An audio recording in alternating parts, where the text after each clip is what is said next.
हुकूकुल इबाद और हुकूकुल्लाह, इसमें भी हुकूकुल इबाद है ना, वो अल्लाह ही ने फर्ज किए हुए। बेशक तो बेशक। एक तरीके से वो भी हक़ुल्लाह ही है। हाँ। अगर मैं किसी का हक ज़ाया कर रहा हूँ, और सबसे बड़ी बात इसमें होती है कि लोग बाज़ मर्तबा बाहर वालों के साथ, कुछ जो डिस्टेंसेस के साथ और दोस्त अहबाब होते हैं उनके साथ फिर भी अच्छे होते हैं, कभी कभी घर वालों के साथ रवैया बड़ा बुरा होता है। कुछ लोग होते हैं घर के बाहर बड़े अच्छे अखलाक के होते हैं, हाँ। घर के अंदर पहुंचे फिरौन।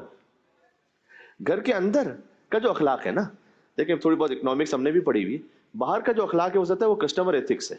वो आप दिल में कुछ भी कह रहे हैं लेकिन सामने आपने अच्छी तरह से बात करनी ताकि आपका कस्टमर बना रहे। मुनाफकत के जमरे में चला वहां जाता मत ठीक है, हाँ? वो जो जाहिरी अखलाक दिखा रहे हैं बिल्कुल। वो अब ऑफिस का मामला है, उसमें आपने अच्छा अखलाक रखना ही रखना है ताकि जॉब चलती रहे, ताकि बिजनेस चलता रहे।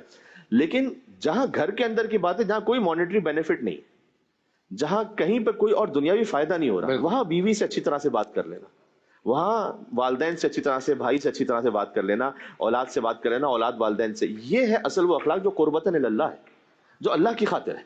इसको बहुत से लोग मिस कर रहे हैं। बाहर तो बड़े अच्छे, और ये कुछ अहादीस में इसका बयान भी किया गया है कि एक जमाना ऐसा आने वाला है मेरी उम्मत पर कि जब लोग दोस्तों से तो वफा करेंगे लेकिन वालदैन से जफा करेंगे। तो आप किसी दोस्त के पास उसे बिठा दीजिए तो 4-4 घंटे बैठा रहेगा, लेकिन अगर वालदैन ने एक काम कह दिया तो शायद शक्ल बिगाड़ के वो वालदैन से उठ के चला जाए, बात ना करे। असल अखलाक जो शुरू होता है ना, वो सबसे पहले वालदैन है, सिले रहमी, वो खूनी रिश्तेदारों से, ज़ौजा से है, ज़ौजा की शौहर से है, बच्चों से, यहाँ से आप शुरू कीजिए। और अगर कहीं पे कोई चैरिटी भी करनी तो सबसे पहले आते हैं मामू, चाचा, खाला, फूफी, ये वो अहबाब, वो वाइज़ा अकरबा जो हमारे करीबी हैं। अगर उनमें से कोई ज़रूरतमंद है तो आप बाहर जो है वो करोड़ों रुपए की चैरिटी कर रहे हैं, पता नहीं क्या नाम दिखा रहे हैं, क्या कर रहे हैं।